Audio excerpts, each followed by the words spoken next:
This video is entitled Standard Takeoff Audit Trail Controls and is the second video in the Audit Trail series. As we mentioned in the previous video, the Audit Trail title bar performs two functions.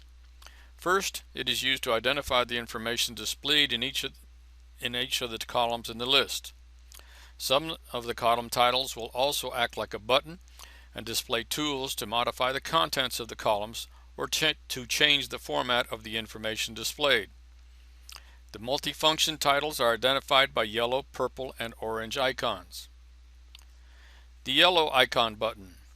When the button containing the yellow icon is clicked, it will display the Change Labor Level utility. This utility is used to change the labor level or label column for a selected group of items or for the complete estimate. The labor section. The buttons in the labor section is used to change the labor level. Currently it is set at 3. We could set it to 2. The column section. The buttons in the labor column section is used to change the labor column to standard or bid values. It is important to understand that if you have used a plug value for any labor value that you added to the estimate that did not have labor units, if you use this utility, you will set it back to whatever was in the database. So if the database had 0 as the labor level, changing this to standard or bid will change it back to whatever was in the database, and that value may be 0.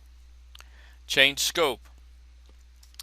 We can change the labor level for all the items in this breakout or for the complete estimate. We will just do it for this breakout. Once we're ready to proceed, we're going to set this to click OK. The program changes it. You will notice that it says labor unit 2 up at the next to the yellow icon, and all the items are now set to labor level 2, and you can see that here. The purple icon button. When the button containing the purple icon is clicked, it will display the Change Material Field utility. The Change Material Field utility is used to change the material column that is used to price all the items in this estimate or this breakout. Changing it to standard or bid will just change all the items to whatever is in the database for standard or bid. Again, as we mentioned earlier, if you've used a plug value and you've plugged in a material cost for any item that might have been brought in that did not have a material cost on it, changing it here will change it back to whatever was in the database, and that may be a 0. So we're going to change everything in here to standard. The change scope, again, we can change the scope can be the complete breakout or the complete estimate. Need to use caution when you're doing the complete estimate, because if you created a large estimate, doing an estimate is a long process. So we're going to just do it in this breakout. When we click OK, it changes everything to the standard material field, and I'm going to go change it back so you can look at the differences. 23, 23, 22 is what it says here. I'm going to change it back to bid, and we're going to see what that changes it to. So it's now 912. So you can see it makes quite a difference.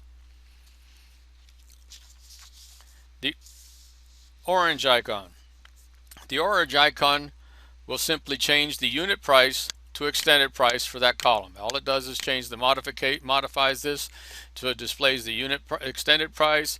The unit price will then be shown in the column next to it.